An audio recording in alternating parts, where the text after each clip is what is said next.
अच्छा, वो जब कहता है कब तक की बात ज़्यादातर करता है, और भी फैमिलीज़ को ये सवाल होता होगा कि कब तक। तो ये जब पेशेंट सवाल करता है कि कब तक ये सब सिलसिला चलता रहेगा, तो इसको थोड़ा एक्सप्लेन करें कि ये वो सवाल का मतलब क्या है। कि वो जो सवाल करते हैं कि कब तक मुझे काउंसलिंग के लिए जाना पड़ेगा, कब तक वॉक के लिए जाना पड़ेगा, कब तक मुझे निगरानी बर्दाश्त करनी पड़ेगी, कब तक मुझे स्टैंड्स बर्दाश्त करने पड़ेंगे, कब तक का एक सवाल होता है, कब तक। तो इसके पीछे, इस सवाल के पीछे, इस एहतजाज के पीछे क्या नज़रिया है। ऐसा ही सवाल अक्सर और लोग भी पूछते हैं, डॉक्टर से जैसे पूछते हैं कि ये मेरा टांग का फ्रैक्चर हुआ था, प्लस्तर आपने लगाया है, तो कब तक हर हफ्ते मुझे मुआयने के लिए आना पड़ेगा। लेकिन वो होता है कि कब तक आना पड़ेगा डॉक्टर साहब। अब ये जो कब तक आना पड़ेगा डॉक्टर साहब, और वालिदैन को ये पूछना कि कब तक मुझे जाना पड़ेगा। एक बंदा डॉक्टर को पूछता है कि डॉक्टर साहब कब तक मुझे वीकली अपने प्लस्तर का मुआयना करने के लिए आना पड़ेगा, और डॉक्टर उसको कहता है कि 2 महीने। ओके, अच्छा जी।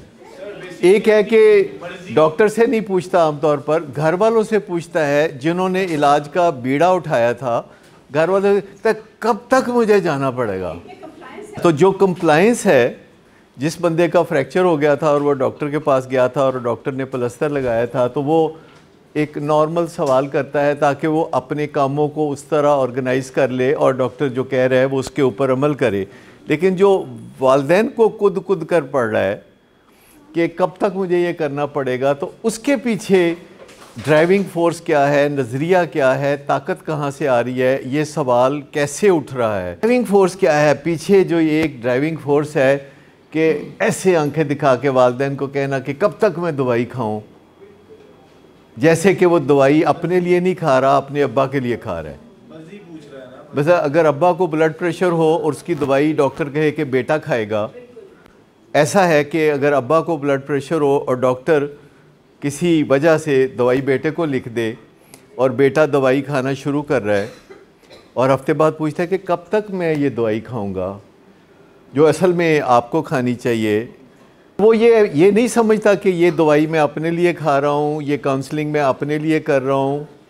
वो ये समझता है कि वो वालिदैन के लिए कर रहा है, क्योंकि वालिदैन ने उसका बीड़ा उठाया होता है आगाज़ में, ये समझते हुए कि इसको पता नहीं है कि ये तबाही के रास्ते पे है और बर्बादी के रास्ते पे है, तो लेकिन ये हमारा बच्चा है, तो इसको अगर नहीं पता, या अगर ये गाफिल है, या अगर ये मासूम है, तो हम इसको काउंसलिंग के लिए, इलाज के लिए भेज देते हैं। जैसे एक रोते हुए बच्चे को बंदा स्कूल भेजता है, तो इस आस पे भेजता है कि किसी चौथी 5वीं जमात में या 10वीं जमात में या 14वीं जमात में जाके ये समझ जाएगा कि ओहो, ये तो मेरा काम था जिसके लिए मुझे स्कूल जाना था, और मेरे वालिदैन मुझे स्कूल छोड़ के आते थे और मैं रोता रोता स्कूल जाता था। बहुत सारे बच्चे ऐसे, ढेर सारे बच्चे ऐसे हैं जो यूनिवर्सिटी सिर्फ इसलिए जाते हैं कि उनको वालिदैन उनको यूनिवर्सिटी भेजना चाहते हैं, और वो यूनिवर्सिटी जाके एक्चुअली पढ़ना नहीं चाहते, टाइम स्पेंड करना चाहते हैं, पार्टी करना चाहते हैं, कैफेटेरिया में जाना चाहते हैं, और स्टूडेंट के जो इमेज है उसको एंजॉय करना चाहते हैं। जब यूनिवर्सिटी कोई जाता है तो उसका एक स्टूडेंट इमेज होता है जिसकी वजह से दुनिया उसको इज़्ज़त से देखती है, एक स्टूडेंट इमेज, और वो एक स्टूडेंट इमेज को एंजॉय करता है, और स्टूडेंट इमेज की वजह से वो अपने माँ बाप से लैपटॉप मांगता है, स्मार्टफोन मांगता है, ब्रांडेड कपड़े मांगता है, स्टूडेंट इमेज की वजह से। और वो इमेज कायम इसलिए रखता है, इसलिए नहीं कि वो पढ़ना चाहता है, वो इमेज इसलिए स्टूडेंट का बरकरार रखना चाहता है कि इस इमेज के साथ उसको बहुत सारे बेनिफिट्स मिलते हैं। और कुछ स्टूडेंट होते हैं थोड़े से जो कि दिल से यूनिवर्सिटी पढ़ने जाते हैं, कोई 4% होते हैं। 80% सिर्फ इसलिए जाते हैं कि वो स्टूडेंट इमेज को फ़िलहाल बरकरार रखना चाहते हैं कुछ सालों के लिए, क्योंकि ये बड़ी इज़्ज़त का मुकाम है। कोई तालिब इल्म होना, स्टूडेंट होना बहुत इज़्ज़त का मुकाम है। लेकिन कोई 4% होते हैं कि जो दर हकीकत समझते हैं कि ये बहुत अच्छा काम है जो वो कर रहे हैं और इसका फ़ायदा ख़ुद उनको पहुँचने वाला है। 4%। 16% होते हैं जो किसी दिन पढ़ने जाते हैं, किसी दिन पार्टी करने जाते हैं। लेकिन किसी क्लास में भी जो असल स्टूडेंट होते हैं, जो पढ़ने वाले होते हैं, वो 4% होते हैं और उनके बड़े दिलचस्प नाम होते हैं। उनके क्या दिलचस्प नाम होते हैं जो उनके क्लास फेलो उनको कहते हैं? नर्ड्स। क्या मतलब होता है इसका जी? थीटा। कोई चंगा ना,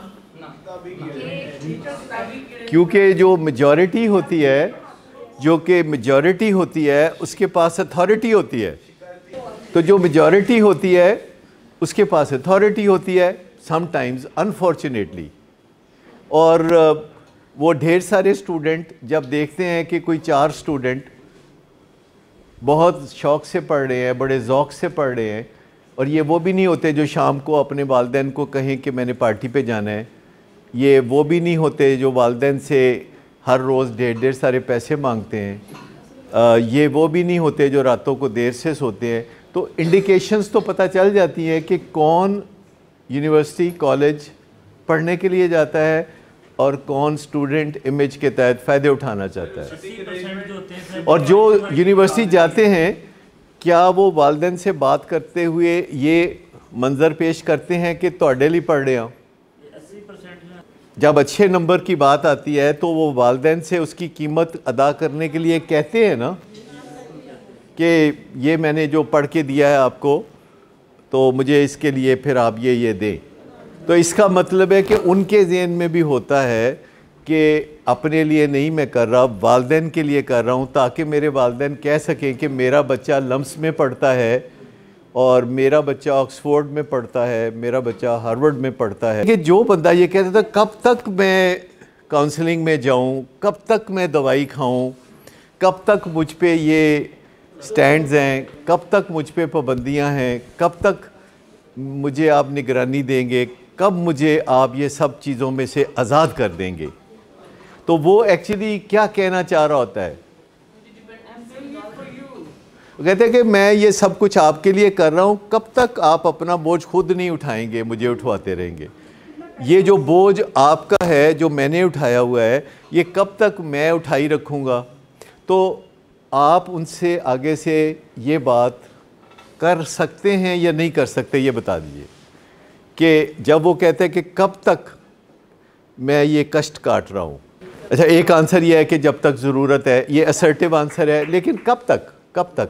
असल मकसद ये है कि कोई और भी तो आंसर हो सकता है, कब तक। लेकिन मैं आपको बताऊं कि जब कोई बंदा आपसे कर्ज़ लेता है और वापस नहीं करता और आप जाके उसको पूछते हैं कि भाई तुमने मुझसे कर्ज़ लिया था, तुमने वापस नहीं किया, और वो कहता है कि बस 2 हफ्ते और दे दीजिए। आप कहते हैं अच्छा चलो ठीक है। आप फिर 2 हफ्ते बाद जाते हैं तो आप कहते हैं कि वो आपने कर्ज़ लिया था तो आप मकरूज़ है तो आप अदा कर दीजिए। तो वो कहता है अभी हाथ तंग है, अभी वो 200 बिलियन डॉलर नहीं आए जो इमरान साहब ने कहा था बाहर से आएंगे। जब वो 200 बिलियन डॉलर आएंगे तो हम आपके पैसे आपके मुंह पे मार देंगे जी।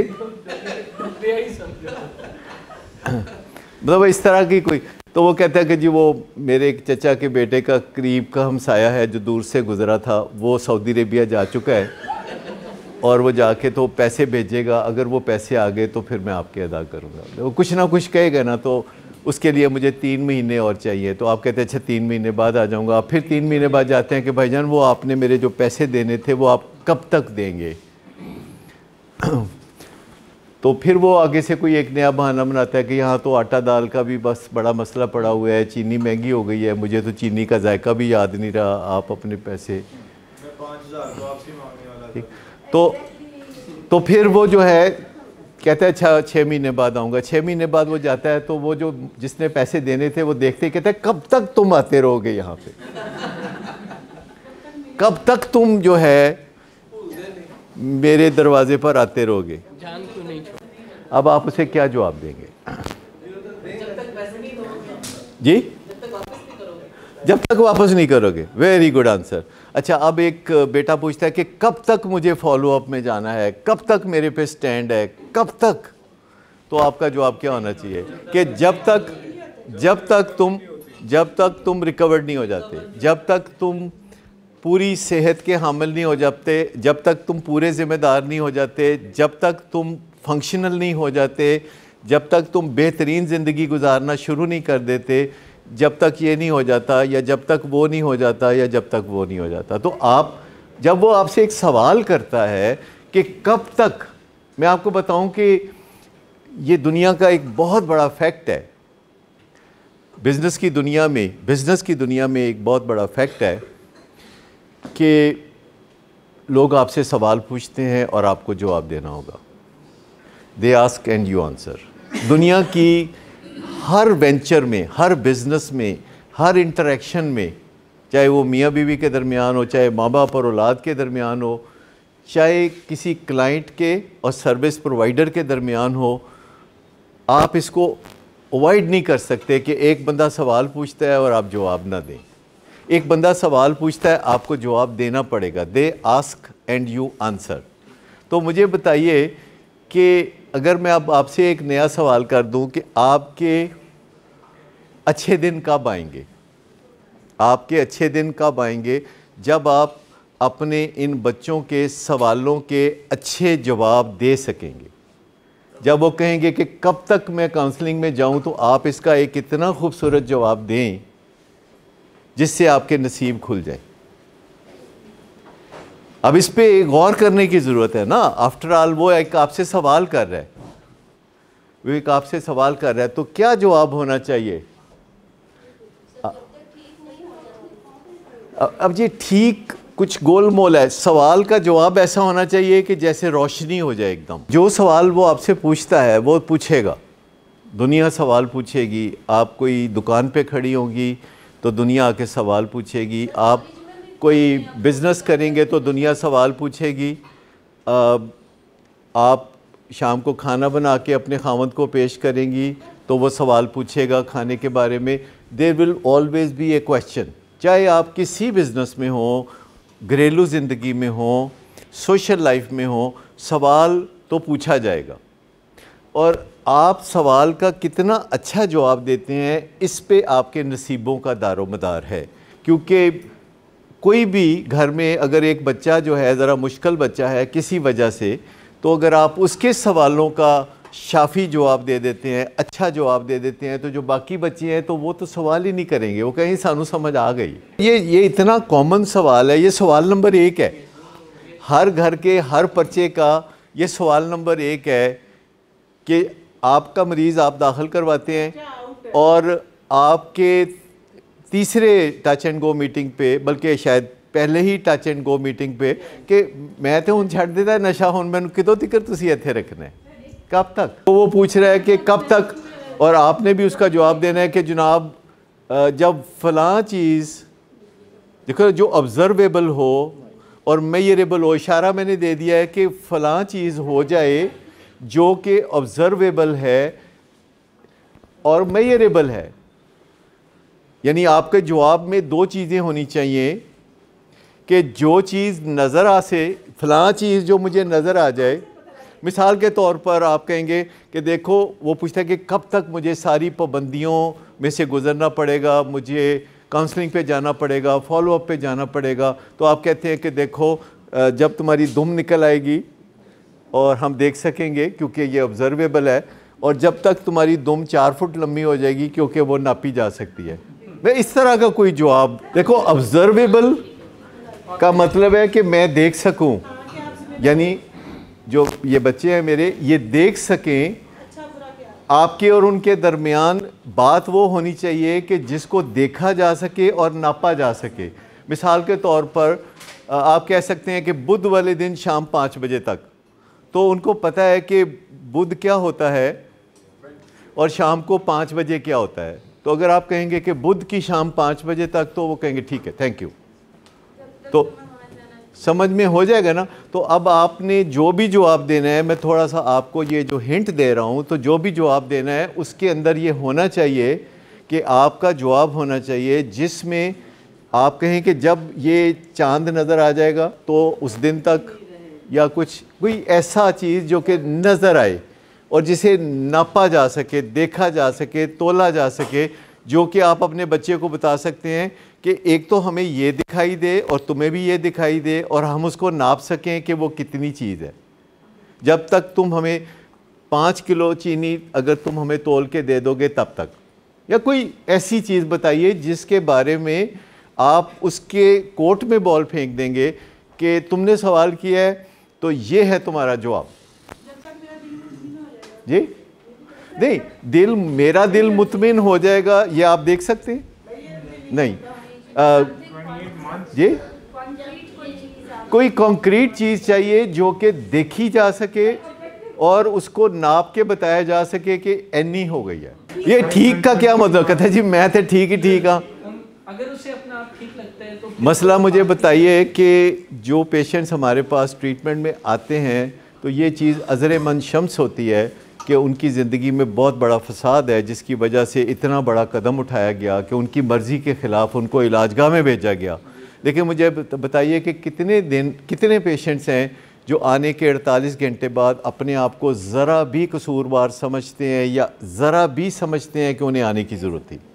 जब तक ज़रूरत है तब तक। अब वो गोल मोल बातें हैं ना, जब तक आपका ध्यान इस तरफ नहीं जाएगा कि नाप तोल क्या होता है और दिखाई देना क्या होता है। आपने कोई ऐसी बात करनी है जिसके बाद वो कहे जी ठीक है मैं आपकी बात समझ गया हूँ। यानी अगर अब भी वो अदनान से ही मिलना चाहता है या इमरान से ही मिलना चाहता है, या वो कहता है कि जी ठीक है मैं अदनान से और इमरान से नहीं मिलूँगा, और आप कहते हैं कि जब तुम्हें अपने पुराने दोस्तों से मिले हुए 6 महीने हो चुके होंगे, यानी 6 महीने तक तुम अपने पुराने दोस्तों को नहीं मिलोगे, तो फिर हम तुम्हारे ऊपर से ये पाबंदी हटा देंगे। यानी आपने एक चीज़ बताई जो कि देखी जा सकती है कि अदनान की बात हो रही है या इमरान की बात हो रही है, और आप साथ 6 महीने बता रहे हैं कि 6 महीने जब तुम उनको नहीं मिलोगे तो हमें तसल्ली हो जाएगी कि तुम स्लिपरी लोगों से दूर हो चुके हो, और ये ज़ाहरी इंडिकेशन होगी कि तुम नशे की दुनिया से निजात पा रहे हो या बहाली के अंदर चल। ये सवाल का रोज़ाना आपको सामना होता है कि ट्रीटमेंट के हवाले से रोज़ाना घर में ये किच किच झिक झिक पड़ी रहती है, और ये जो किच किच झिक झिक होती है ये मज़ा किरकिरा कर रही होती है। वजह उसकी ये होती है कि वो आपसे एक जेन्युइन सवाल कर रहा होता है बंदा, वो उनका सवाल बिल्कुल जेन्युइन है। सर ये पेरेंट्स के दिमाग में भी आता है। मैं उसकी बात बाद में करूंगा, लेकिन फ़िलहाल मैं पेशेंट्स के दिमाग में आने वाले सवाल की बात कर रहा हूँ कि वो एक जेन्युइन सवाल कर रहा है, असली सवाल कर रहा है। उसको इस चीज़ से बॉदरेशन होती है, उसको इस चीज़ से बेचैनी होती है कि उसको मोबाइल फ़ोन नहीं मिल रहा, उसको इस चीज़ से बेचैनी होती है कि उसको पुराने दोस्तों से नहीं मिलने दिया जा रहा, उसको इस चीज़ से बड़ी उकताहट होती है कि वो आम खुला अकेला नहीं फिर सकता। तो ये जब वो सवाल बंदा करता है तो आपके पास कम से कम एक ऐसा जवाब होना चाहिए जो उसके दिल को मुतमिन करे। देखिए, आप बतौर गाहक के किसी भी दुकान पे जाते हैं तो दुकानदार के साथ आपकी जो बातचीत होती है तो आप सवाल करते हैं और दुकानदार जवाब देता है। लेकिन अगर दुकानदार आगे से कहे कि जी चीज़ लेनी है तो लो, वो नहीं तो जाओ निकलो, जब वो सवालों के जवाब देगा, ठीक है ना, जब वो सवालों के जवाब देगा तो वही जो सारी दुनिया में इंटरेक्शन है, इंसानों का इंसानों से लेन देन है, उसमें सवाल तो उठेंगे और जवाब तो देने पड़ेंगे। और जो बंदा जवाब दे देगा उसका सौदा बिक जाएगा, और जो बंदा जवाब नहीं देगा उसका सौदा नहीं बिकेगा। इन सवालों के अच्छे जवाब आपकी फिंगर टिप्स पे होने चाहिए ना। यहाँ आने का मकसद तो यही है ना कि वो सवाल करे तो आपका जो जवाब हो वो बोले कि हाँ बात मुझे समझ में आ गई, क्योंकि उसके सवाल का इम्पॉर्टेंट हिस्सा था कब तक, तो टाइम फ्रेम देना ज़रूरी है। तो कब तक का तो ये जवाब हो गया। और दूसरी चीज़ ये है कि उसके अंदर कोई अचीवमेंट होनी है जो कि सब्जेक्टिव नहीं होगी। वो अचीवमेंट जो है वो तोली जा सके या नापी जा सके या उसकी कोई पैमाइश की जा सके।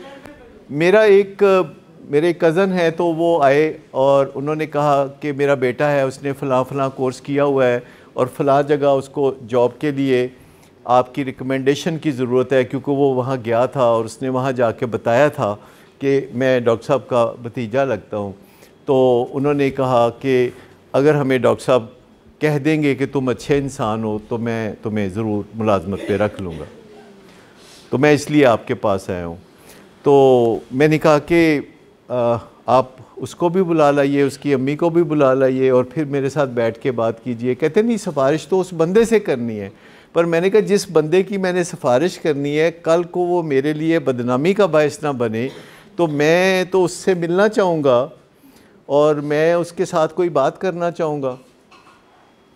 तो नेक्स्ट टाइम वो माँ बेटा भी आ गए और मेरे जो कज़न थे वो भी आ गए और बातचीत शुरू हुई। तो मैंने कहा कि क्योंकि आप हमारी फैमिली से ताल्लुक़ रखते हैं तो मुझे ख़बरें मिलती रहती हैं कि आप तकरीबन कोई 12 बजे सो के उठते हैं।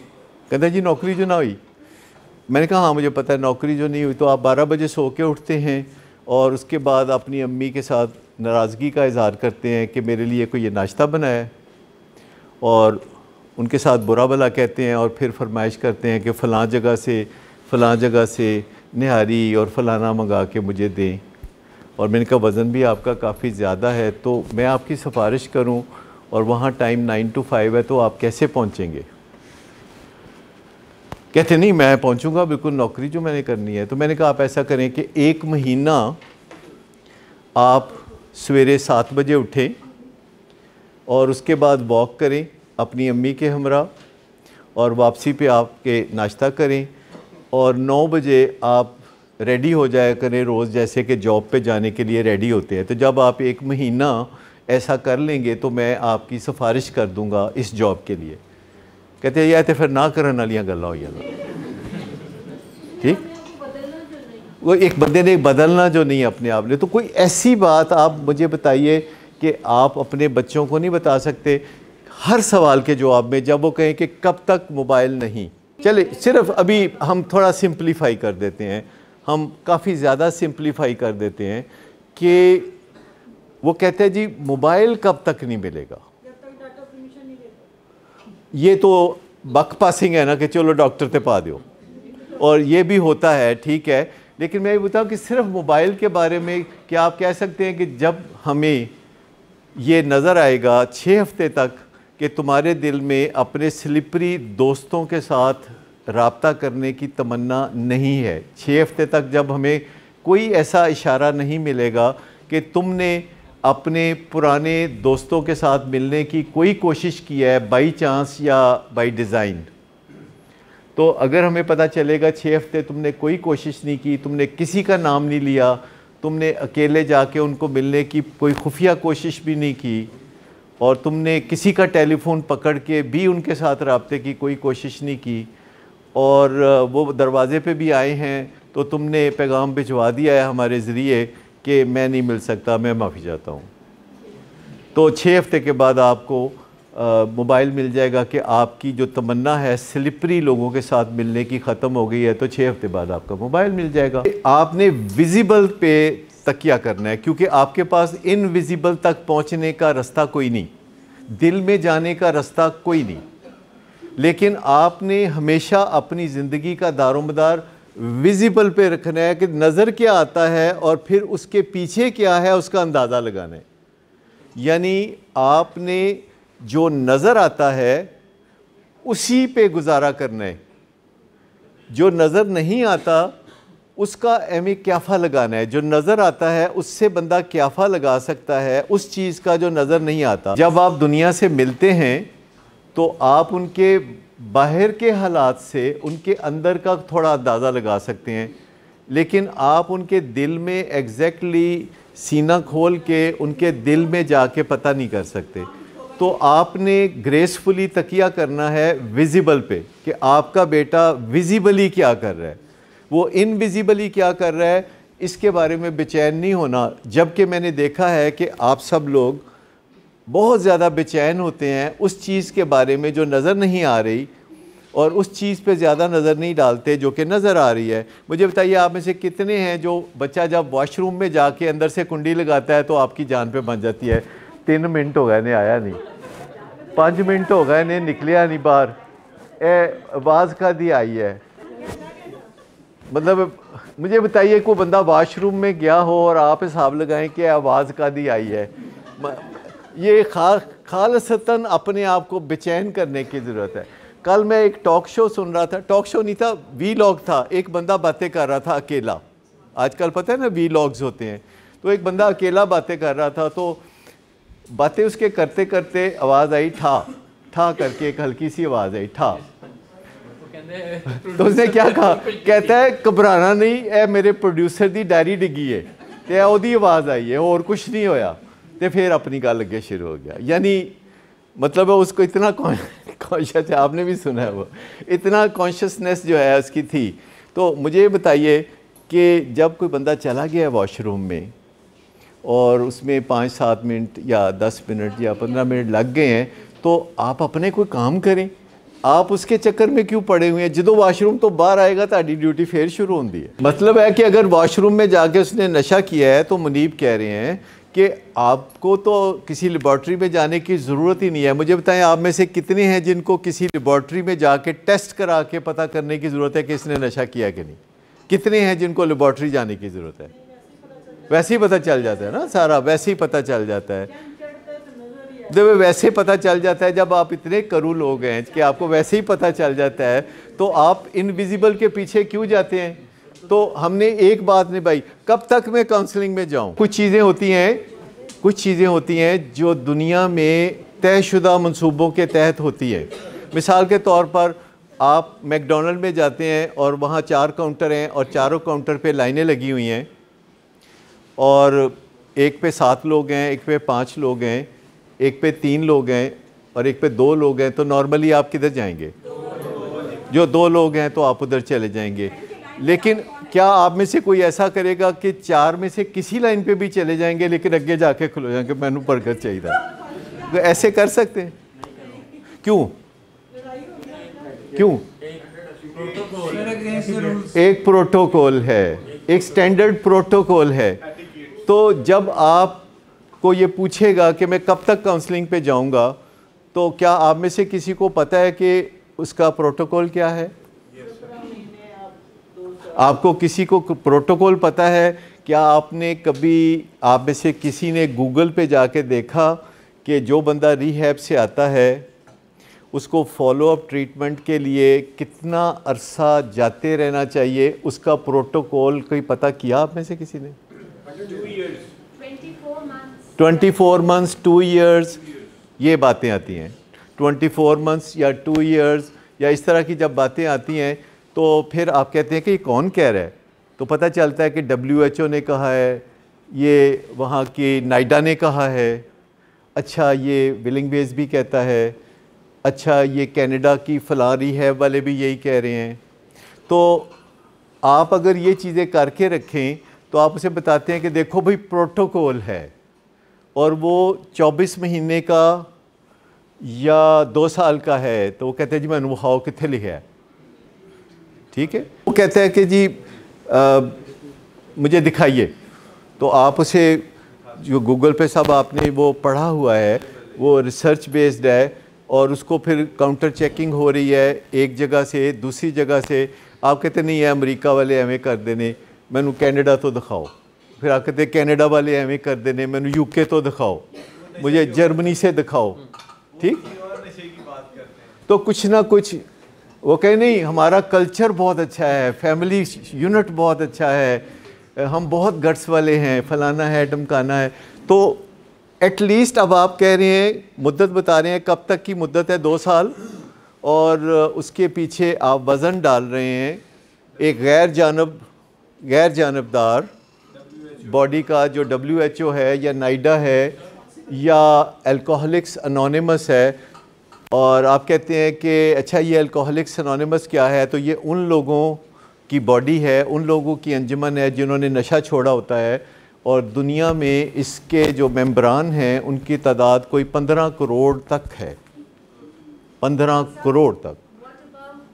और वो कहते हैं कि आपको अल्कोहलिक्स अनोनिमस की मीटिंग्स में अगर आप किसी ट्रीटमेंट सेंटर गए ही नहीं और आपने इलाज अपना घर पे किया है या आप किसी ट्रीटमेंट सेंटर में गए हैं और वहाँ से इलाज कराया है, तो आपको अगर फॉलो अप हमारे साथ करना है तो 90 दिन में 90 मीटिंग्स पे आपको आना होगा और उसके बाद ताज़िंदगी आना होगा। फिर ये मुद्दत नहीं कि रोज़ आना होगा, लेकिन 90 दिन तो रोज़ आना होगा, लेकिन उसके बाद ताज़िंदगी, क्योंकि उनको पता होता है कि अगर 90 दिन आप आएंगे तो आपको समझ में आ जाएगा कि आगे और कितना आने की ज़रूरत है, और वो है ताज़िंदगी। और आप कहेंगे क्यों भाई, मैंने क्या ऐसा कसूर किया है?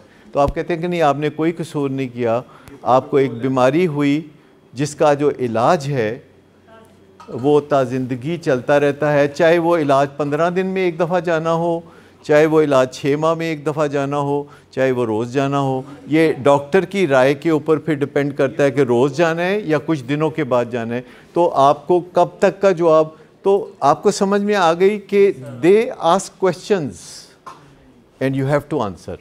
क्योंकि अगर आपका ख्याल है ना कि जवाब नहीं देना तो फिर भी गुजारा चल जाएगा, तो गुजारा कोई नहीं चलेगा। यानी जवाब देना पड़ेगा, चाहे आप एक वो चने वाली छाबड़ी लगाई हो, को रात एक बाहर खड़ा होता है ना, तो मैं उसको रोज़ आके पूछता हूँ कि ताज़ा है, नरम है, ये फलाना है, डमकाना है, तो वो मुझे सारे जवाब देता है। तो मैं कहता अच्छा फिर ये दे दो, ठीक। तो जवाब तो देना पड़ेगा, यानी किसी को भी जवाब देना पड़ेगा, और जो जवाब नहीं देगा उसकी दुकान बंद। तो हम बात कर रहे हैं कि जनाब आपको 100 दिन जैसे अंदर, वैसे 100 दिन बाहर, और उसके बाद हफ्तावार, और फिर आते रहिएगा, और 2 साल लेकिन इनफैक्ट के अंदर ही रहना। तो आपके ज़हन में पहला ख्याल क्या आता है कि हम जो कह रहे हैं कि 100 दिन जैसे अंदर वैसे ही 100 दिन बाहर और फिर आते ही रहना, तो आपको चूँकि हमारा कॉन्फ्लिक्ट ऑफ इंटरेस्ट है ना, हमारी जो बात में एक कॉन्फ्लिक्ट ऑफ इंटरेस्ट है, तो आपके ज़हन में क्या शक आएगा? अगर हम कहते हैं कि ऐसा कीजिएगा तो आपके ज़हन में आएगा ना, क्योंकि हमारा इंटरेस्ट है। नहीं, बात यह है कि जब हम ये बात पहले बताते हैं कि आपको 100 दिन जैसे अंदर गुजारे हैं, ऐसे ही 100 दिन बाहर गुजारने हैं, उसके बाद वीकली आना है। अगर आपने ये 100 दिन अंदर वाले अच्छे गुजारे तो 100 दिन बाहर वाले अच्छे गुजारे हैं। अगर 100 दिन बाहर वाले अच्छे गुजारे हैं तो उनमें एक्सटेंशन नहीं होगी, वरना उनमें एक्सटेंशन होगी। लेकिन अगर फ़र्ज़ करें कामयाबी से आप बाहर वाले 100 दिन गुजार लेते हैं, तो फिर हम आपको कहते हैं कि अब आप वीकली आइए, और आप वीकली आना शुरू कर देते हैं। तो हम फिर आपको कभी कह देंगे अच्छा आप 15 दिन बाद आ जाइएगा। फिर वो कोई ख़राबी करते हैं तो हम कहते हैं नहीं आप वीकली आइएगा। फिर वो कोई और ख़राबी करते हैं तो हम कहते हैं कि अगले 1 महीने तक आप रोज़ाना आइएगा।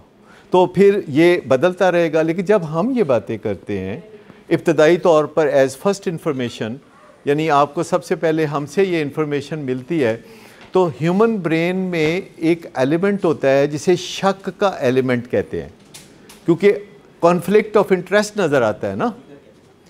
जो कॉन्फ्लिक्ट ऑफ इंटरेस्ट है वो नज़र आता है, तो आपको शक होता है ये अपने फ़ायदे के लिए। मतलब आप में से कौन है जिसने कभी ना कभी ये कहा हुआ है पैसे बनाने का चक्कर है सारा, क्यों जी? सारे कहते हैं ना।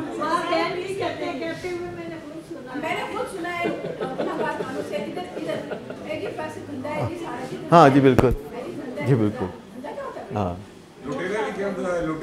हाँ ठीक। तो समझ में आ गई बात। तो फिर कहाँ से चेक करें? फिर गूगल पे जाएंगे, फिर इंटरनेशनल प्रोटोकॉल्स पे जाएंगे, WHO को चेक करेंगे, या नाइडा को चेक करेंगे, NCADD को चेक करेंगे, क्लाउड्स को चेक करेंगे, या कोई ऐसी जगह चेक करेंगे जो पाकिस्तान से ज़रा दूर, यूरोप, अमेरिका और इधर उधर कहीं हो। हाँ, तो फिर कहना जो करा रहा है अमेरिका करा रहा है। तो आप समझ गए कि क्रॉस चेक करना ज़रूरी है। तो जो बात भी हम कहते हैं तो उससे कुछ सवाल रोज़ उठते हैं, और वो जो सवाल उठते हैं उनका आंसर अब आप बहुत आसानी से जान सकते हैं कि अगर ये मैं कहूँ कि ओबामा की उम्र 70 साल है तो आप कहेंगे नहीं लगता तो नहीं 70 साल का, चलो लेट्स चेक। और आप जब चेक करते हैं तो पता चलता है कि वो 59 ईयर्स का है। तो आजकल कितना आसान है इस चीज़ को चेक करना। पहला सवाल ये हो सकता है कि क्या फॉलो अप ट्रीटमेंट ज़रूरी है? नहीं, ये तो सब आपने कहा है, लेकिन पहला सवाल गूगल से ये आप करेंगे कि रीहैब में रहने के बाद क्या फॉलो अप ट्रीटमेंट ज़रूरी है या इसके बग़ैर चारा कोई है? जी नहीं, इनको तो पता नहीं, उन्होंने तो गूगल पे चेक नहीं किया, क्योंकि ये सवाल उन्होंने अपने आप से नहीं करना, ये सवाल उन्होंने आपसे करना है कि ए की मजाक के जान ही नहीं छड़ दे, कंबल ही होगा नहीं, तो कुछ ना कुछ बात कह ही सकते हैं ना। और ये जो कहते हैं पैसा बनाना, ये वो करना, फलां करना, तो कई दफ़ा हमें भी सुनने में मिलता है और यहाँ भी बात होती है, तो हम कहते हैं हाँ यार कोई बुरी बात है पैसा बनाना? आप में से कोई मुझे बताएगा कि पैसा बनाना बुरी बात है? जायज़ तरीके से पैसा बनाना और जायज़ तरीके पे खर्च करना, ठीक है ना, जायज़ तरीके से बनाना। अच्छा, दूसरी बात यह है कि ये बात अगर आप कहें ना पीछे वाले, तो कोई मकसद भी बनता है, क्योंकि अगर आप ये बात, क्योंकि अगर ये बात आप कहें तो मैं कहूँगा डॉक्टर साहब भी बड़ी मेहनत से पैसा बनाती हैं, तो उनको पैसा खर्च करते हुए तकलीफ़ हो रही है, तो मैं बोलूँगा कि अच्छा आपका मैं सवाल का जवाब देता हूँ। लेकिन साहबज़ादा ये बात करे तो उसकी बनती नहीं, ना उसने कभी बनाया ना उसने कुछ किया। हाँ, डॉक्टर साहबा फरमा रही है, डॉक्टर साहबा फरमा रही है कि अम्मा बाबा के पैसे की बहुत, ये पैसे की फ़िक्र अम्मा बाबा की इलाज में आने के बाद शुरू होती है या इलाज से पहले भी थी? इलाज से पहले कितने की चीज़ आमतौर पर आपने कितने की बेची हुई है? जस्ट ए मिनट, एक मिनट, आप में से किसने कितने की चीज़ कितने की बेची हुई है? कितने की? कितने की? 8800 का मोबाइल था और 300 रुपये का बेच दिया। 8800 का 8800 का मोबाइल था, 300 का बेच दिया। You seem to be winner. अच्छा, और कोई? मैंने एक मोबाइल 2 दफ़ा बेचा। एक वो कहते हैं मैंने एक मोबाइल 2 दफ़ा, एक बंदा है जिसने ईफल टावर 2 दफ़ा बेच दिया था। Do you know that? The man who sold the Eiffel tower twice, बेच दिया उसने। वो कहते हैं एक मोबाइल 2 दफ़ा बेच दिया। कैसे बेच दिया? अच्छा, और आप में से कोई है जिसने, आप तो बड़ा, कितने की चीज़ कितने की बेच दी? सेल ही लगा दी। से 2 लाख का फोन था, 1.5 लाख का बेच दिया। तो फिर भी कोई, चलो कुछ भी ठीक है, ये भी ठीक है जी। काशिफ साहब ਦੇ मोबाइल पैन ਜਿਹੜੇ ਉਹ ਮਸਲ 50-60 ਹਜ਼ਾਰ ਨੂੰ ਲੱਗਦਾ ਹੈ 15-1500 ਦਾ ਉਹ ਗਾਰੀ ਪੈ नहीं काशिफ साहब दसन ना, काशिफ साहब कितने ने? हाँ जी, हाँ जी, की पैनल टूट चुका, मैं क्या करना, उतने का पैनल इतने का मोबाइल है, इसलिए मैंने घर नहीं, कितने का मोबाइल कितने का बेचा? मैं वैसे तकरीबन 70-70 हज़ार मोबाइल मैंने 3-3 हज़ार 4-4 हज़ार के बेचा। अच्छा, तो ये लॉस में हो गया ना। अच्छा, और आप में से कोई बता सकता है कि किसी ने कोई चीज़, आपने कितने की चीज़ कितने की बेची? 2 लाख की चीज़ 25,000 की। और कोई? क्या? 7 लाख की चीज़ 5 लाख की। चलो अभी इसी कहने, खैर है, खैर 7 लाख की चीज़ 5 लाख दी। हाँ, तो 2 लाख खसारे में बेची। वो कौन सी? कोई कहते हैं अंगूठी थी। अंगूठी क्या चीज़ थी वो? अंगूठी किसकी? अम्मी की अंगूठी कितने की बेची थी? सर अंगूठी कोई नहीं थी, वो खुद कहीं से मुझे पड़ी भी मिली। वो अम्मी की अंगूठी नहीं थी, मुझे कहीं पे पड़ी हुई मिली थी। कहीं से मुराद है अम्मी की अलमारी में या घर के किसी हिस्से में? घर के किसी हिस्से में। वो अम्मी की नहीं थी, वो घर के किसी हिस्से में। मुझे याद है, ऑलमोस्ट 3 मिलियन की ज्वेलरी थी, मैंने 75,000 की। 3 मिलियन की ज्वेलरी 75,000। 30 लाख, हाँ 30 लाख मैं गई, मैं महफिल से जा रही थी। जी। और कोई आप कुछ बताएंगे? कुछ कभी कुछ बेचने नहीं, बेचने का इत्तेफाक नहीं हुआ। आपने कुछ? जी। 5,000 की वॉच किसी की वो जो है ना वो तकरीबन 1000 में सेल कर दी। तो मतलब ये है कि यानी जब आप नशे के लिए इतना कर सकते हैं तो नशे से तो निरी बर्बादी है। तो जब आप इलाज में जाते हैं तो उस वक्त आपको इतने हॉल क्यों पड़ने लगते हैं? मुझे बताएंगे उस वक्त इतने हॉल क्यों पड़ने लगते हैं? हाँ। क्योंकि शायद लग रहा होता है कि ये मेरा इलाज नहीं हो रहा कुछ पेशेंट। क्योंकि वैसे मैं आपको बताऊं कि हमने पिछले 42-43 साल में जो भी रेवेन्यू जहाँ से भी आया, क्योंकि हमने कभी फंडिंग नहीं ली, कभी हमने चंदा नहीं लिया। गवर्नमेंटें हमें कई दफ़ा कहती भी हैं तो हमने कभी चंदा नहीं लिया क्योंकि वो काम अच्छा नहीं होता, उससे मामलात बेहतर नहीं होते। तो जो भी हमने काम किया उससे ऑर्गेनाइजेशंस बनाई और पाकिस्तान में 10 इलाज गाहें जो बनाई। वो फिर होता नहीं। देखिए अगर आप फंड इधर से लेते हैं तो अकाउंटेबिलिटी इधर नहीं हो सकती, क्योंकि आप लोग जब फंड्स देते हैं तो इलाज होता है तो आप हमारी अकाउंटेबिलिटी कर सकते हैं, आप हमारा एहतसाब कर सकते हैं।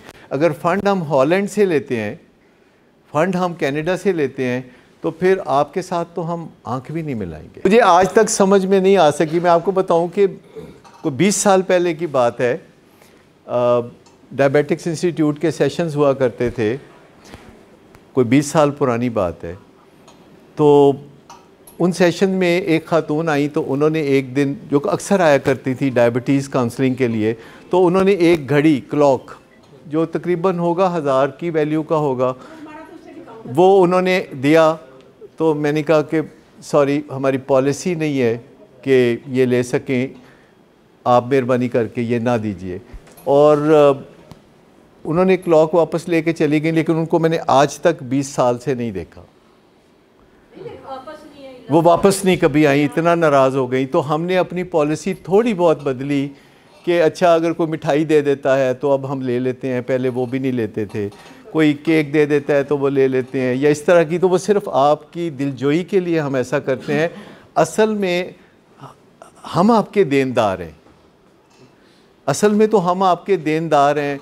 और हमने बहुत कोई कीमती चीज़ है जो आपकी रखी हुई है। असल में वो चीज़ जो है वो केक नहीं है जिसकी आपको ज़रूरत है। जिस चीज़ की आपको ज़रूरत है उस चीज़ में हमें पता है हम आपके देनदार हैं। और जब हम अपने तन्हाई में बैठते हैं प्रोफेशनल्स, तो हम हर रोज़ सोचते हैं कि कौन सी तरकीब निकालें, कौन सी ऐसी सोच निकालें जिससे कि आपके मसले हल हों। जैसे कि आज हमने बात की तो मेरे ख़्याल में आपको थोड़ा बहुत ज़रूर समझ में आ गया है कि आपको अपने बच्चों के, इतनी बात समझ में आ गई है कि बच्चों के सवालों के ज़बरदस्त जवाब आपको आने चाहिए।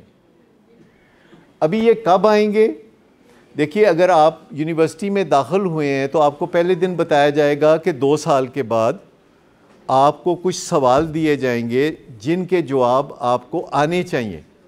और अब तो कई यूनिवर्सिटीज़ में शुरू में ही सवाल दे दिए जाते हैं कि ये हैं वो सवाल, ये 300 सवाल है और ये 300 सवाल 2 साल के बाद आपको आने चाहिए, इनके जवाब आने चाहिए।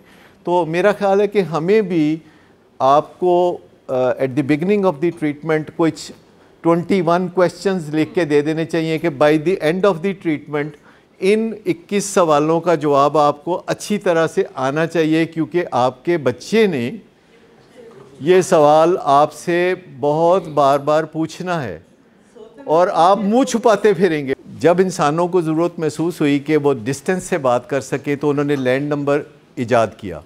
तो क्या लैंड नंबर ईजाद करने के बाद इंसान फारग हो गए?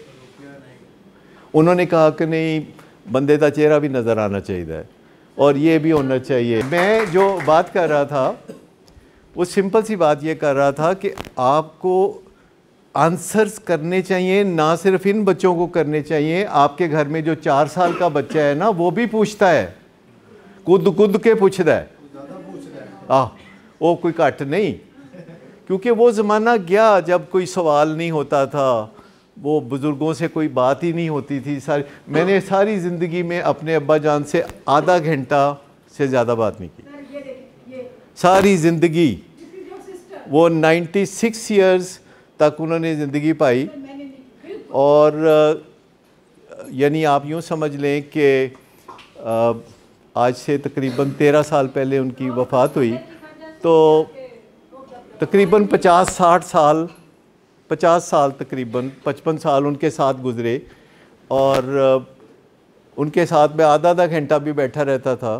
तो वो हुक्का पीते रहते थे या अपने कामों में बिज़ी रहते थे, तो कोई बातचीत नहीं होती थी, मैं उनसे कुछ पूछ नहीं सकता था कि ऐसा क्यों। तो लेकिन अब ज़माना बदल गया है, हम माजी में नहीं रहते, हम हाल में रहते हैं।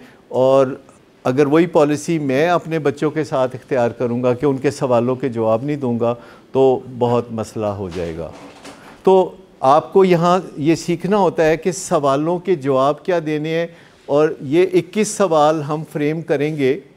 मैं नदीम नूर साहब की और मिस शमाइला की ज़िम्मेदारी लगा रहा हूँ, मिस आमना समेत, कि ये 21 सवाल आपकी मदद से फ्रेम करें कि जो ही आप विलिंग वेज से आपका रब्ता हो, पहले दिन अभी पेशेंट नहीं आया तो आपका पेपर आउट कर दिया जाए कि ये वो 21 सवाल हैं। इन सवालों के जवाब जितनी जल्दी आप सीख लें, उतना ही इलाज कारआमद होता चला जाएगा। और अगर ये आप करना शुरू कर देंगे तो फिर आप वो नहीं करेंगे ये जो मुंह छुपा के आप घर में उस कमरे में से उधर निकल जाए। कभी ये तजर्बा हुआ कि इत्थे खलोता है, मैं उधर ही टुर जावां, वो फिर उत्थे पीछे आ जाता है, जनाब मैनू दसो कि दो तिकर।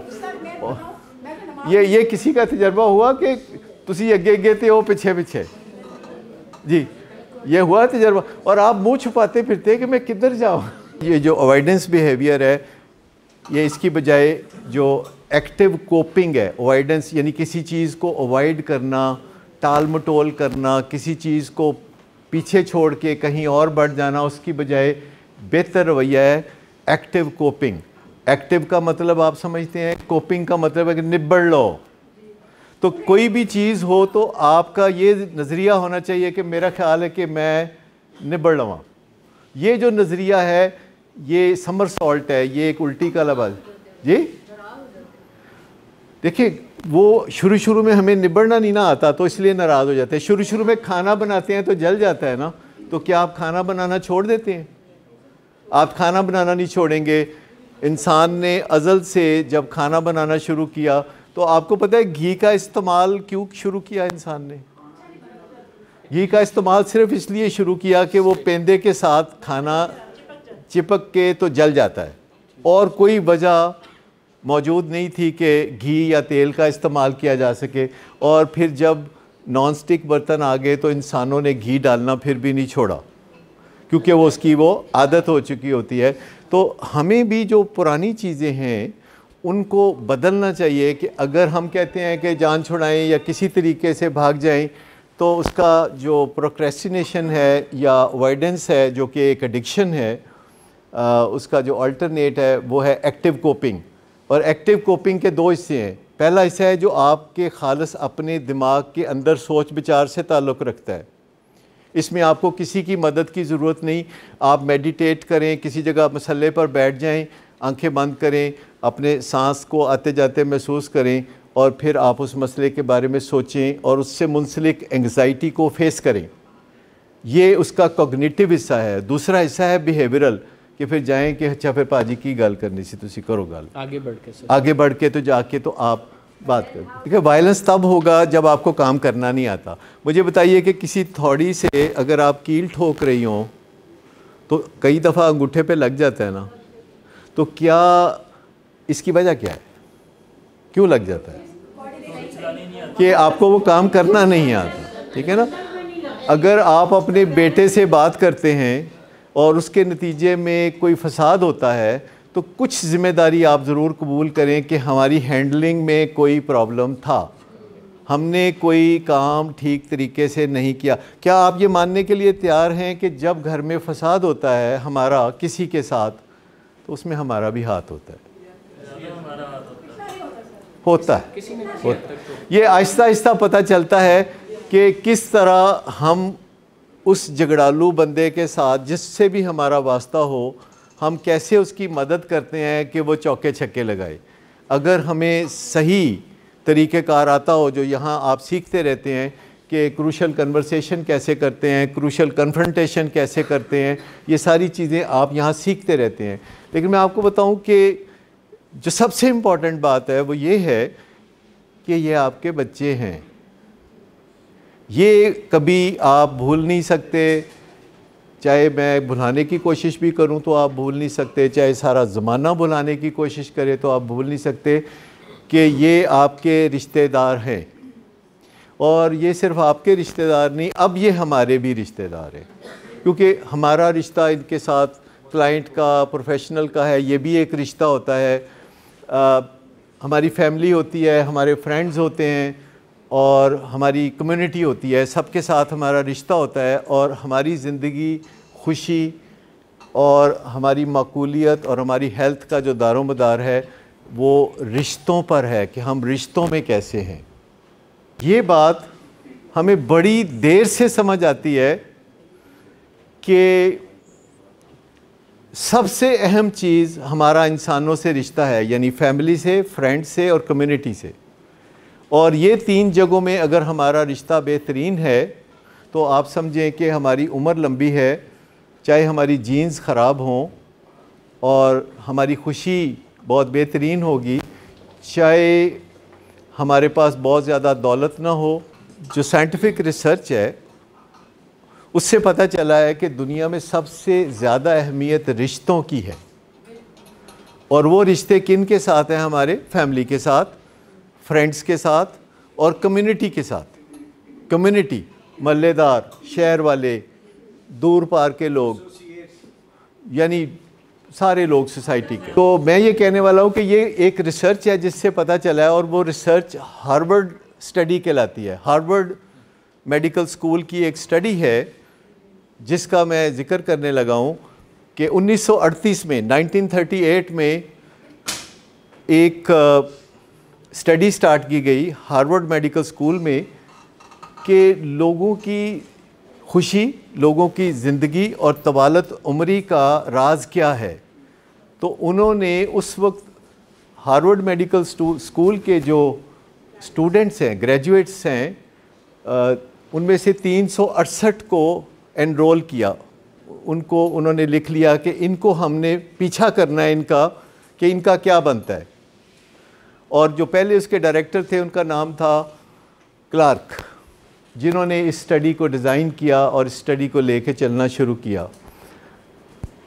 हार्वर्ड मेडिकल स्कूल जो है वो बॉस्टन में है, मैसाचुसेट्स में है, और ये स्टडी वहाँ 100 साल के लिए डिज़ाइन की गई। आप अंदाज़ा करें कि 100 साल एक बड़ी तवील उम्र होती है। वो इंसान तो को नहीं रख सकता कि मैं इस स्टडी को मुकम्मल कर सकूँगा, लेकिन उन्होंने शुरू कर दी और 1966 तक वो इसके डायरेक्टर रहे। और उन्होंने इसकी जो फाइंडिंग्स दी उसमें जिन चीज़ों का ज़िक्र आया वो ये आया कि इंसान की लंबी उम्र होती है अगर उसकी जीन्स अच्छी हों, अगर इंसान की लंबी उम्र होती है अगर उसका सोशल स्टेटस अच्छा हो, और इंसान की उम्र लंबी होती है कि अगर उसका IQ अच्छा हो, यानी इंटेलिजेंट बंदा हो, तो उसकी उम्र लंबी होती है। तो ये 1966 तक ये समझा जा रहा था। अच्छा, एक और उसके डायरेक्टर जो बाद में आए, उन्होंने फिर काम इसमें शुरू किया, जिन्होंने एजिंग पे भी बहुत काम किया। उनका नाम, वो भी एक साइकेट्रिस्ट थे और उनका नाम जॉर्ज था। और उन्होंने कुछ स्टडी करना शुरू किया। उन्होंने कहा कि जो लोग शराब से और डिप्रेशन से बच जाते हैं तो वो लोग लंबी उम्र पाते हैं। और उन्होंने ये बताया कि जो लोग फ़िज़िकल एक्टिविटी करते हैं, वर्जिश करते हैं, जिनकी मैरिजेस स्टेबल होती हैं, वो लंबी उम्र पाते हैं। और उन्होंने कुछ इस किस्म की बातें की।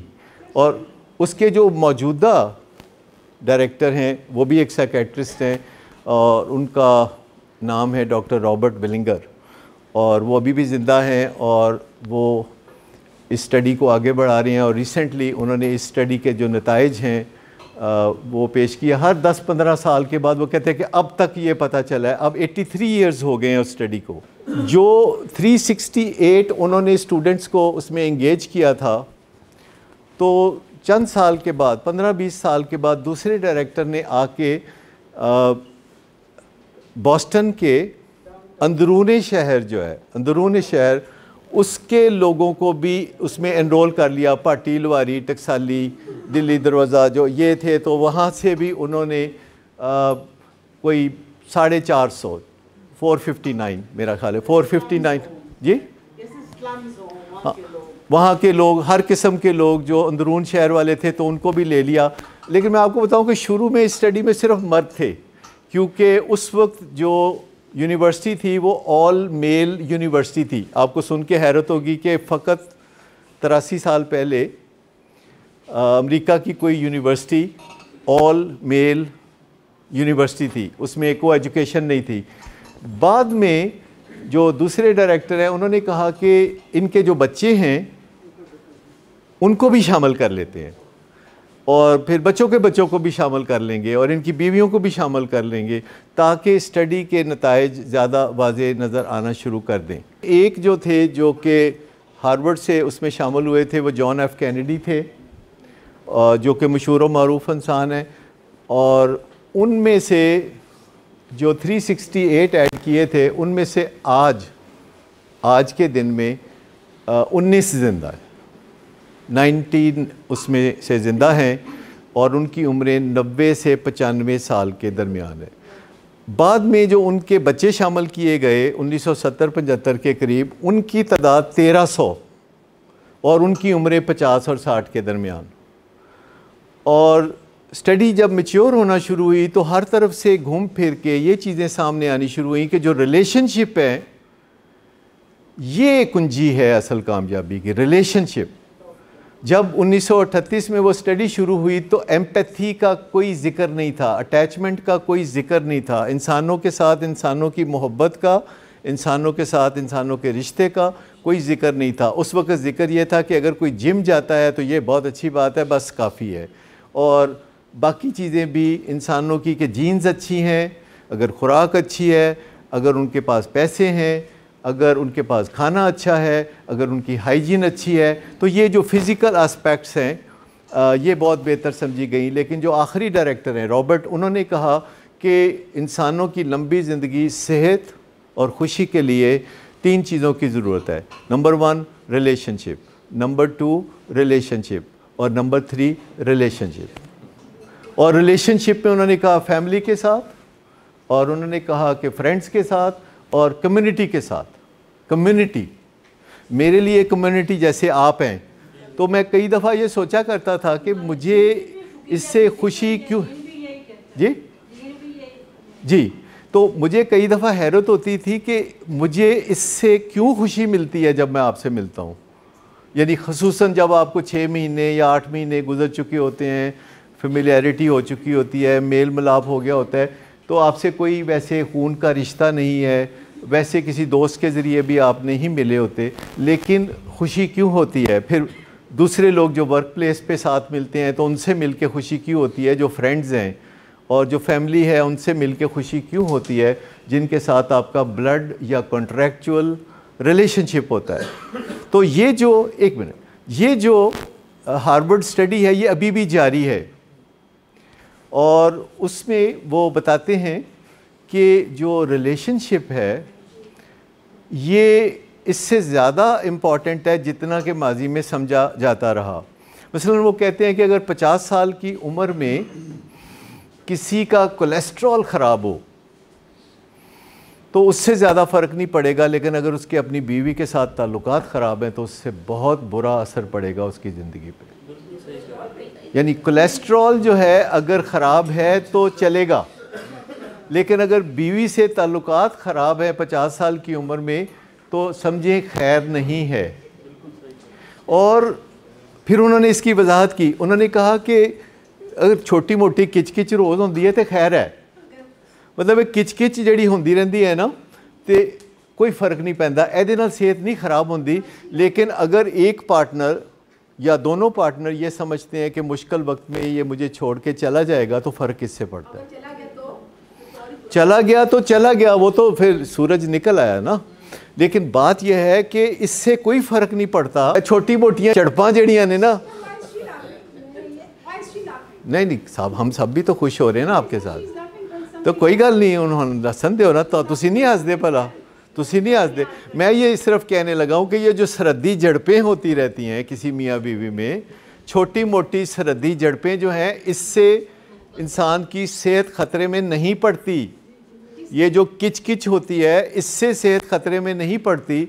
लेकिन अगर किसी बीवी के दिल में ख़्याल आ गया या खामद के दिल में ख़्याल आ गया कि ये मुझे छोड़ के चली जाएगी या चला जाएगा, तो ये ख्याल जो है ये रूह कब्ज़ करने वाला ख्याल है।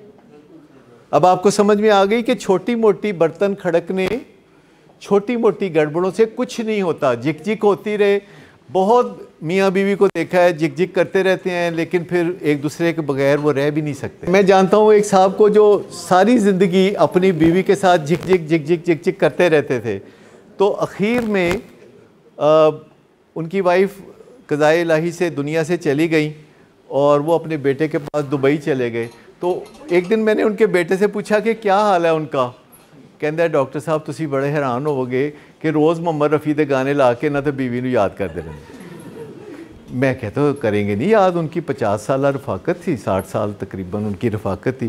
कहता डॉक्टर साहब तुहानूं तो पता है सारा दिन आपस में किच किच करते रहते सन, ते हुण जिहड़ा ना सवेर तो शाम तक तुहाडी माँ हुंदी ना ते तुहाडी माँ हुंदी ना, तो हर वेले वो इस किस्म की बातें। फिर तो ये जो बॉन्डिंग है ना, वैल्यू उस बॉन्डिंग की है कि जिसमें ये शायबा नहीं होना चाहिए कि कोई आपको अबेंडन कर देगा। हाँ ठीक है, किसी दिन भूखा रखेगा तो खैर है, या किसी दिन जो है कोई बात नामुनासिब कर देगा तो कुछ नहीं होगा। लेकिन ये ज़रा सी बात पे कह देना कि तुमने नमक ज़्यादा डाला है तो तुम्हें जाओ, तुम मेरी ज़िंदगी से निकल जाओ, मैके चली जाओ, या ये चीज़ें जो लोग करते हैं ज़रा सी बात पे, उससे बड़ा फ़र्क पड़ता है। चिड़चिड़ भी कोई अच्छी चीज़ नहीं है, झिक झिक भी कोई अच्छी चीज़ नहीं है। हम आपको बताते हैं ऐसे तरीके के जिसमें डिसेंटली कम्युनिकेशन की जा सकती है, लेकिन मैं मार्जिन ऑफ एरर दे रहा हूँ कि जो असल बॉन्डिंग है ना, देखिए बात यह है कि ये आपके बच्चे हैं तो वैसे आपने भी कभी कहा होगा घरों कट देंगे, लेकिन यू डिडंट मीन इट, और इनको भी पता होता है कि कोई नहीं कटनगे, फिर आप ही कहें घरों कट दो, फिर तुसी ऐसे खड़े होकर बोल दें जम्मिया नहीं सजे, तो इस तरह की बातें करते रहते हैं ना। लेकिन मैं आपको बताऊं कि ये तकरीबन वक्त ने साबित किया है कि आप इनका मुसीबत में साथ दे रहे हैं। क्या इनको पता है कि आप मुसीबत में इनका साथ दे रहे हैं, या इन्होंने नहीं पता? क्योंकि तुसी कभी दसिया नहीं पता, आपने बताया नहीं सही तरह, किसी ऐसी लैंग्वेज में नहीं बताया जो ये अंडरस्टैंड करें। तकरीबन सबका यही ख्याल है कि इलाज का तकल्लुफ़ किया है। लेकिन मैं आपको बताऊं इस बात को कि दुनिया में मैं हमेशा ही स्टडी करता रहा हूँ, सक्सेस फैक्टर्स स्टडी करता रहा हूँ, और सक्सेस को डिफ़ाइन करने की कोशिशें करता रहा हूँ। कभी लगता था कि सक्सेस ये है, और कभी लगता था कि सक्सेस वो है, और कभी लगता था कि नहीं ये नहीं वो है। लेकिन सक्सेस जिसमें सब चीज़ें आ जाती हैं। लेकिन मैं आपको बताऊं कि एक साइंटिफिक स्टडी जो कि एक बहुत दुनिया के आला मुकाम पे, जहां बहुत सी कामयाबियां बनी नौ इंसान को मिली, यानी एक ऐसी जगह जिसे हम हार्वर्ड मेडिकल स्कूल कहते हैं, जिसे हम बॉस्टन कहते हैं उस इलाके को, उसे हम अमेरिका कहते हैं जिसका कि वो शहर है, वहाँ की एक ऑथेंटिक स्टडी जिसको फ़ंड किया है वहाँ की नेशनल इंस्टीट्यूट ऑफ हेल्थ ने, कोई प्राइवेट फंडिंग नहीं है, जो गवर्नमेंट का नेशनल इंस्टीट्यूट है हेल्थ का, उसने फ़ंड किया है हमेशा, और लोगों से वो फंडिंग इसकी नहीं लेते। और वो स्टडी 100 साल के लिए की गई थी, और अब उनका इरादा है कि वो 100 साल से बियॉन्ड इस स्टडी को जारी रखेंगे और नताइज लाते रहेंगे। तो अब तक के जो नताइज हैं वो ये हैं। लेकिन मैं आपको बताऊं कि हम में से बहुत सारे लोग ख्वाब देखते हैं, और उसमें कोई इतना हर्ज वाली बात भी नहीं। लोग ख्वाब देखते हैं कि उनके पास बहुत दौलत हो, लोग ख्वाब देखते हैं कि उनके पास बहुत शोहरत हो, लोग ख्वाब देखते हैं कि उनका बहुत रोब और दबदबा हो, उनके पास हुक्मरानी हो। लोग ख्वाब देखते रहते हैं कि उनके पास ये हो और वो हो। लेकिन एक बंदा जो कि दुनिया में सब कुछ था उसके पास, तो उसने कहा कि मेरा दिल करता है, वो कहता है कि मेरा दिल करता है कि जो कुछ मुझे हासिल है ये दुनिया में तमाम लोगों को हासिल हो जाए, ताकि उनको पता चल जाए कि खुशी इसमें नहीं मिलती। जो वहम होते हैं ना, उनका इलाज करना पड़ता है। जो वहम होते हैं ना, क्योंकि इसकी कोई कॉन्क्रीट एविडेंस नहीं होती किसी भी खातून के पास। चूँकि हमारे माशरे में ख़वातीन हिस्टोरिकली कमज़ोर तबके से ताल्लुक़ रखती हैं, अगरचे अब कुछ एम्पावर्ड विमन का कॉन्सेप्ट भी आता जा रहा है, जो कि अगेन ख़वातीन को इससे भी नुकसान हो रहा है। लेकिन मैं आपको ये बताऊं कि ये जो सिक्योरिटी की फीलिंग है, ये आपको कोई नहीं दे सकता। ये आपके अपने अंदर भी कुछ फैक्टर्स होते हैं जिससे कि आप ग्रेसफुली ज़िंदगी गुजारना शुरू करते हैं और कंफर्ट ज़ोन से बाहर जाएं तो घबराते नहीं, बल्कि कंफर्ट ज़ोन में आते जाते रहना पसंद करते हैं। कंफर्ट ज़ोन कोई ऐसी, दुनिया में कोई चीज़ कंफर्ट ज़ोन में ग्रो नहीं करती। ये मैं आपको बताऊं, आप अपनी ज़िंदगियों के अंदाज़े लगा लें कि जब आप अपने आरामदेह बेडरूम में एयर कंडीशन लगा के बिस्तर के ऊपर लेटे होते हैं तो ग्रोथ कितनी आती है? ग्रोथ आती है जिस दिन आप जिद्दोजहद कर रहे होते हैं, मुआशरे में जाके घर से कदम बाहर रखते हैं तो ग्रोथ आना शुरू होती है। घर से बाहर कदम रखते हैं तो चैलेंजेस आना शुरू होते हैं, घर से बाहर कदम रखते हैं तो मुश्किलात आना शुरू होती हैं और साथ ही ग्रोथ होना शुरू हो जाती है। तो इस चीज़ को अच्छी तरह से थोड़ा समझ लीजिए कि खुशी के राज दरियाफ्त कर लिए गए। आपको अगर खुशी का राज पाना है तो अपने रिलेशनशिप पर तवज्जो दे के उन्हें बेहतर बनाना होगा, चाहे आप बच्चे हैं, चाहे आप बालिग हैं और चाहे आप मुदब्बर उम्र को पहुँचे हुए हैं। रिलेशनशिप हम सब की ज़रूरत है। पता हमें बाद में चलता है, हमें पता चलता है रिलेशनशिप की अहमियत का